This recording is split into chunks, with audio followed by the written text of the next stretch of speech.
Hello mga kasaraging! Na-miss nyo ba ang mga do-it-yourself clothes transformation ko? Ganito kalaki yung dress.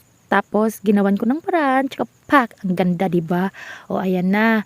Nag-cut ako ng upper para naman ma-fit natin. Nilagyan ko ng dart. Tapos after ng dart ay tinapos ko yung pag-assemble ng upper, back, and front. Then yung sleeves niya, nilagyan ko ng garter. At ayan na siya guys, inilapat ko na. Tapos nag side seam.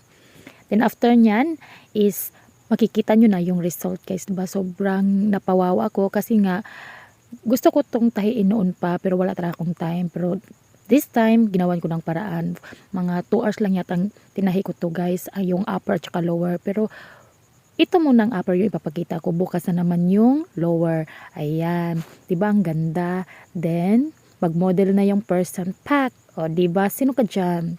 Feel na feel. Thank you for watching.